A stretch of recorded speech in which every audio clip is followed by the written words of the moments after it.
Assalamualaikum warahmatullahi wabarakatuh. Waalaikumsalam warahmatullahi wabarakatuh. Gimana kabarnya hari ini, sehat semua? Alhamdulillah, luar biasa. Tetap semangat. Allahu Akbar. Tangan dong buat kita semua. Oke. Sebelum kita mulai pembelajaran, alangkah baiknya kita berdoa terlebih dahulu. Silakan ketua kelas untuk memimpin berdoa. Semuanya duduk siap, gerak. Berdoa mulai. Bismillahirrahmanirrahim. Raditu billahi rabbal wa bil islami dinan wa bil muhammadin nabiyya wa rasulah. Rabbi zidni ilma warzuqni fahma. Amin ya rabbal alamin. Assalamualaikum warahmatullahi wabarakatuh. Waalaikumsalam warahmatullahi wabarakatuh. Oke anak-anak, sekarang semuanya boleh berdiri. Kita akan menyanyikan lagu Indonesia Raya. Boleh berdiri semuanya?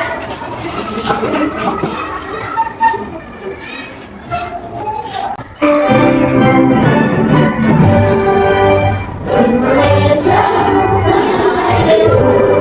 anak darahku, di sanalah aku berdiri dari pandu ibuku. Indonesia bangsaku, bangsa dan tanah airku. Marilah kita bersatu, Indonesia bersatu. Hiduplah tanahku, hiduplah negeriku, bangsaku, rakyatku semuanya. Bangunlah jiwanya, bangunlah badannya untuk Indonesia Raya. Indonesia Raya, merdeka, merdeka, tanahku, negeriku yang ku cinta. Indonesia Raya, merdeka, merdeka, hiduplah Indonesia Raya.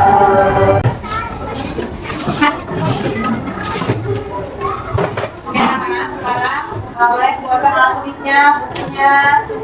Ada yang sudah hadir pada hari ini? Siapa yang sudah hadir coba lihat kanan kirinya? Hadir semua? Alhamdulillah. Oke anak-anak, biar semangat ilmunya, yel-yel nih, kakak ajarin dulu. Dengan nada yang sama kita ganti jadinya. 1, 2, 3. Saya tahu saya mampu saya bisa. Saya tahu saya mampu saya bisa. Saya tahu mampu bisa. Mak tahu mampu bisa. Saya tahu saya mampu saya bisa. Bisa? Oke, kita mulai ya. 1, 2, 3. Saya tahu saya mampu saya bisa. Saya tahu saya mampu saya bisa. Saya tahu mampu bisa. Tahu mampu bisa. Saya tahu saya mampu saya bisa. Oke, tepuk tangan buat kita semua. Baik anak-anak, hari ini adik tahu kita mau belajar apa? Apa itu? Kemarin sudah disampaikan belum sama bapaknya? Hari ini mau belajar apa? Belajar bahasa Indonesia. Diksi ilmiah. Oke, unsur intrinsik ilmiah. Ada apa? Ada cerita apa? Ada cerita fiksi. Ya? Ada yang sudah tahu apa itu bedanya cerita fiksi dan cerita non fiksi? Jadi cerita fiksi itu adalah cerita hayalan. Kemarin kan sudah dibahas ya, sempat dibahas cerita hayalan. Sementara kalau non fiksi itu ceritanya nyata. Seperti apa cerita nyata itu? Buku ilmu pengetahuan itu termasuk non fiksi. Kalau fiksi contohnya apa? Dongeng ya, fabel itu termasuk fiksi. Oke. Di sini siapa yang pernah nonton film kartun Doraemon? Siapa yang pernah? Tunjukkan yang tinggi dong. Semuanya pernah ya? Apa sih yang kalian tahu di film Doraemon itu? Identik dengan apa? Kantong ajaib. Kemudian apa lagi? Kemana saja. Apa lagi? Mesin waktu. Kemudian apa lagi? Balik. Semua alat-alat itu adalah alat-alat canggih yang dimiliki Doraemon untuk apa? Membantu membantu si Nobita dalam menyelesaikan masalahnya di kehidupan sehari-hari. Nah, sekarang kita mau menampilkan dulu nih videonya. Ya, sekarang kalian kasihkan video yang disayangkan ya.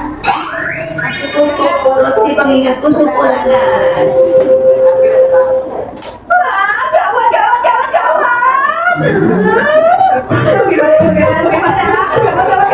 Aku bingung. Semakin dipikir semakin bingung. Sebenarnya dari tadi apa sih yang gawat?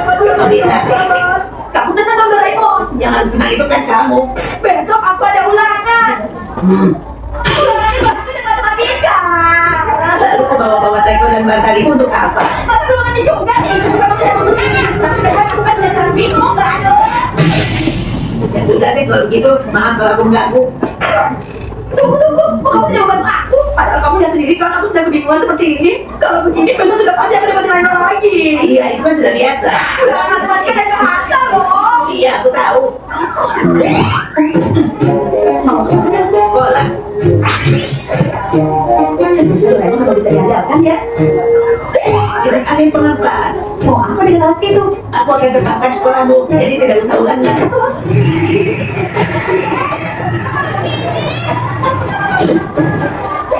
Kalau jadi deh, serius dong. Yang harusnya serius itu kamu, kita. Kalau besok ada ulangan, belajar dari sekarang. Ingat ya. Aku setelah ini aku akan rajin belajar mengerjakan PR. Tapi aku mohon bantu aku dulu Doraemon. Benar ya, cuma sekali ini saja. Roti pengingat. Bukan tidak lagi. Apa hubungannya nanti dengan ini? Nah, coba kamu lihat dulu. Ini yang buku catatanmu. Ini Ini ya, kita tempelkan roti pengingatnya di sebelah kanan. Lalu tulisannya akan menempel di batu. Lalu ayo dimakan. lalu Ayo kita tes. 6,5 dikali 2,6. soal begitu mana aku bisa? 16,9. Iya, tepat sekali. Apapun yang ditempel di roti itu bisa kamu ingat dengan persis. Ayo semuanya dengan aku lagi. Ayo. 18,6 dibagi 3. 21,55 dibagi 6. Kami 29,3. Iya, aku serius. Jadi samanya itu karena kamu sudah hafal. Pokoknya dengan roti ini, kamu bisa hafalkan semua yang ada di buku sekolah atau catatan. Baiklah, aku akan makan dengan semangat.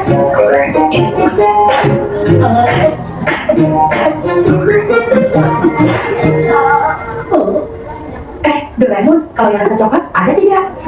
Rasanya sih lumayan enak, tapi kalau cuma di bawah saja kan aku bosan.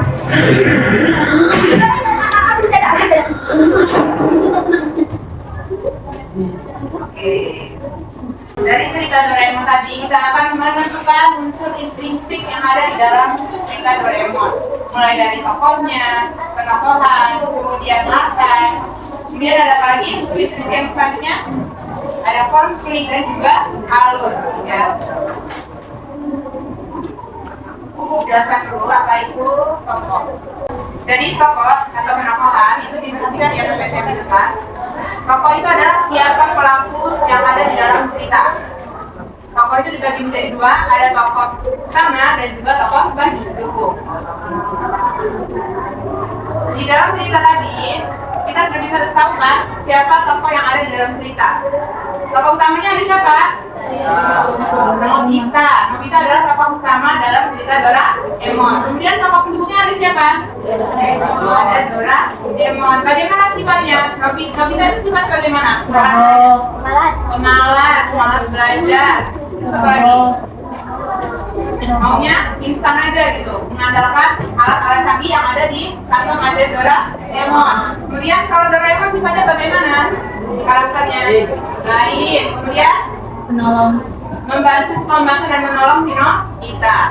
Oke, selanjutnya ada yang namanya latar. Kita lihat dulu pengertian latar. Latar itu adalah tempat dan waktu terjadinya cerita. Kalau dilihat-lihat tadi, tempatnya di mana? Di rumah. Di rumahnya siapa? Nobita. Nobita. Tempatnya di mananya? Ruangannya? Kamar. Di kamar tidurnya Nobita. Adapun konflik yang terjadi dalam cerita Doraemon tadi, siapa yang bisa menyimpulkan konflik yang terjadi? Konflik itu apa? Coba dilihat pengertiannya. Masalah yang dihadapi tokoh utama, yaitu Nobita. Apa yang menjadi masalah dalam tokoh utama?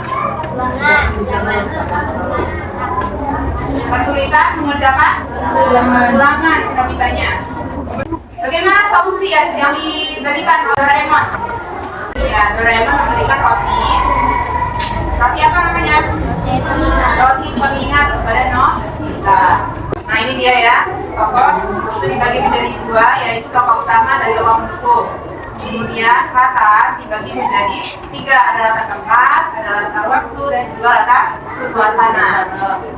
Kalau tempat kita tahu ya, kan di rumah, di sekolah. Kalau waktu bisa aja dia, misalnya tahun 2026, tahun 2029, atau tahun di masa depan. Nah ini dia konflik. Konflik yang terjadi itu ada manusia dengan manusia, kemudian manusia dengan diri sendiri. Makanya tadi Nobita konfliknya itu apa? Manusia konfliknya pada diri sendiri, dia kesusahan dalam mengerjakan soal-soal dia. Nah ini ada alur itu dibagi menjadi tiga, ada orientasi, komplikasi, dan resolusi. Orientasi itu adalah perkenalan tokoh utama dan pendukung. Di awal ya biasanya orientasi itu di awal cerita. Kemudian komplikasi itu biasanya di tengah-tengah, puncaknya masalah yang dihadapi oleh tokoh utama. Kemudian yang terakhir ada resolusi. Resolusi itu adalah penyelesaian dari masalah yang dihadapi oleh tokoh utama. Oke, sekarang Ibu akan membagi kalian menjadi beberapa kelompok. Kemarin dari Ibu bagi ya kelompoknya menjadi 5 kelompok. Kalian akan Ibu berikan ini cerita fiksi ilmiah. Nanti kalian analisis apa tokohnya, bagaimana penokohannya, kemudian di mana latarnya, latar tempatnya, atau waktunya, kemudian bagaimana alur dan konflik yang ada dalam cerita di kertas ini. Sampai sini ada pertanyaan tidak? Tidak. Ini kelompok satu ya? Ini berdua-dua aja ya? Ini kalian kerjanya bareng-bareng. Kelompok dua.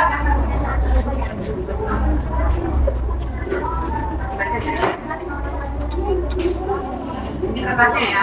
Jadi kalian analisis dulu ini ceritanya baru dimasukin ke dalam ini. Tokohnya siapa, tokoh utamanya dibaca. Ini kelompok.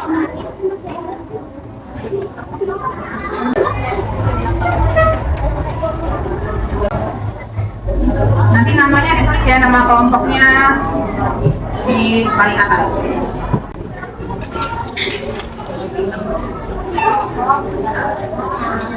Oke, boleh dikerjain ya. Dibaca dulu ceritanya. Lepas kata saya dibagi satu kelompok 3 ya. Jadi kan bisa bareng sama berdua. Baca dulu langsung diisi. Satu orang aja yang nulis nggak apa-apa. Siapa yang nulis? Nanti teman-temannya perhatiin ini. Yang ditanya satu yang pertama, komisinya alur. Ya, siapa pertama, bagaimana? Ininya. Ini dulu.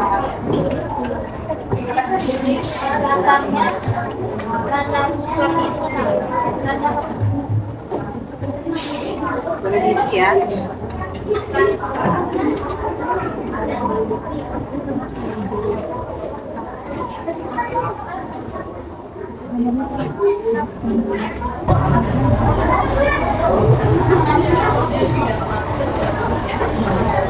Coba perhatikan ya, yang pertama ya, tokoh utama dan tokoh pendukung. Ini kan disuruh sertakan kalimat dari teks. Itu maksudnya apa? Jadi kalian isi dulu siapa tokoh utamanya. Misalkan tokoh utamanya yang pertama itu Bima. Terus kemudian yang tokoh pendukungnya misalkan Bimo. Nah, sifatnya bagaimana si Bima ini? Sifatnya bagaimana? Misalkan pintar. Nah, dari kalimat cerita itu yang menggambarkan dia itu pintar tuh gimana dimasukin ke dalam sini ininya. Kalimatnya kelihatan.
Belum Bu. Ini gimana tuh ya? Bilang aja sih.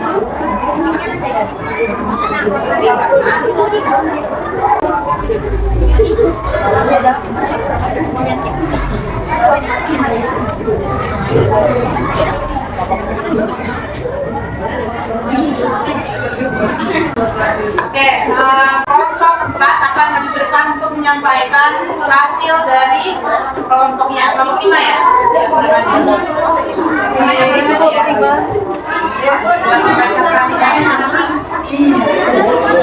Yang lain boleh cariin.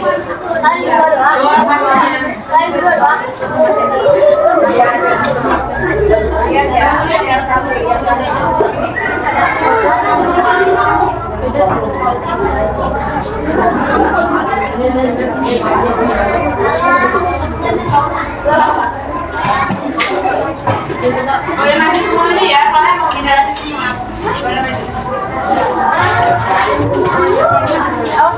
Ya, boleh apa?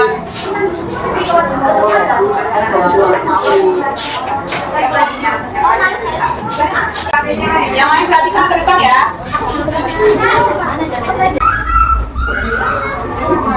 Ya boleh dibacakan ekrannya. Kota dengan udara bersih buatan. Alia tinggal di kota yang udaranya sangat kotor.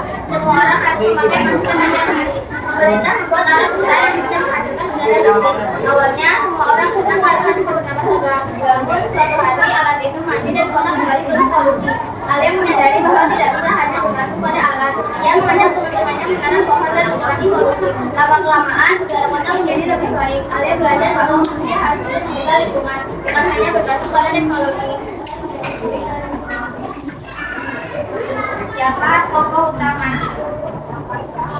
Alia. Suaranya yang mantap biar temannya dengar. Siapa tokoh pendukung? Teman-teman Alia. Oke, tokoh utamanya Alia, tokoh pendukungnya teman-teman Alia. Gimana karakter dari masing-masing tokoh? Alia baik dan peduli serta peduli lingkungan. Oke, buktinya mana bukti ceritanya? Dibacain.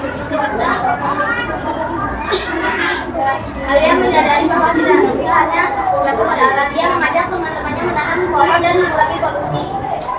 Oke, selanjutnya tokoh pendukungnya. Tolong.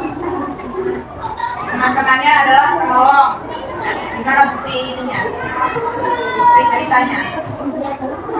Alia mengajak teman-temannya menanam pohon dan mengurangi polusi. Selanjutnya apanya?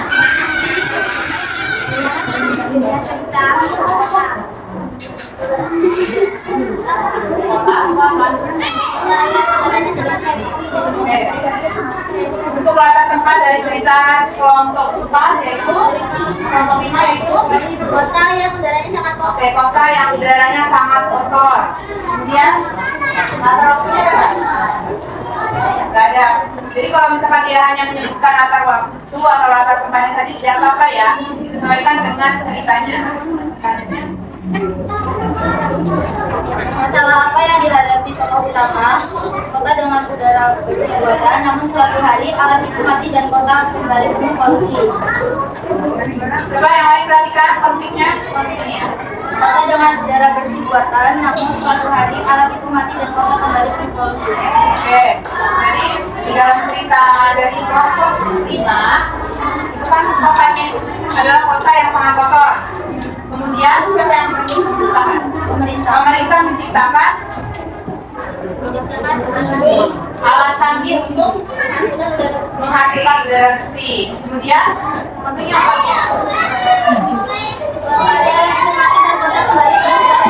Ya, jadi suatu hari alat yang dibuat oleh pemerintah ini mati dan akhirnya apa ya? Kota kembali penuh dengan polusi udara. Maksudnya diberitakan Alia tinggal di kota yang udaranya sangat kotor. Semua orang harus memakai masker setiap hari. Nah, jadi orientasi itu letaknya di awal cerita ya, sebelum konflik itu muncul. Nah, selanjutnya Komunikasi bincang masalah. Meninggal sumber power besar yang bisa menghasilkan udara bersih. Namun suatu hari alat itu mati dan maka kembali memproduksi. Nah, itu tadi komplikasi sama yang dibahas tadi ya sebelumnya ya. Konflik itu adalah puncak terjadinya masalah. Resolusinya bagaimana? Alia mengajak teman-temannya menanam pohon dan mengurangi polusi. Nah, resolusi dari cerita kelompok 5, Alia dan teman-temannya membantu untuk apa? Mengajak teman-temannya Ya, mengajak teman-temannya untuk menanam pohon agar tidak lagi terjadi yang namanya polusi. Jadi, amanah dari cerita kelompok 5 ini bisa kita simpulkan ya. Kita nggak bisa bergantung begitu saja dengan namanya alat atau teknologi. Secanggih apapun teknologi, ya tetap bisa mati juga gitu. Tetap tidak bisa berfungsi dengan baik kalau kitanya juga tidak mau belajar seperti itu. Oke, beri aplaus buat teman-temannya. Oke, kelompok 5 silakan duduk kembali ke tempatnya.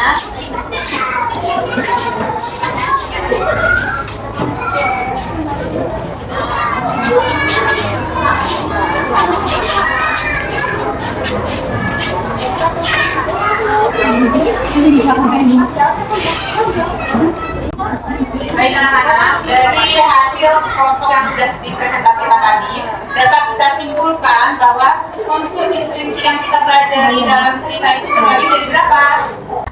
Ya, benar. Berapa? 4. Coba sebutkan. Yang pertama, unsur intrinsik yang pertama ada apa? Sebutin aja nggak apa-apa, jangan takut.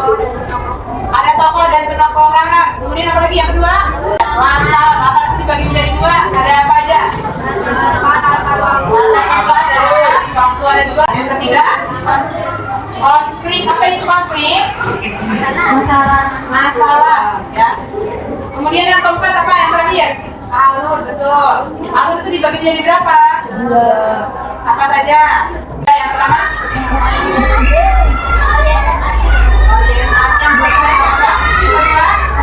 komplikasi. Yang ketiga, resolusi, ya.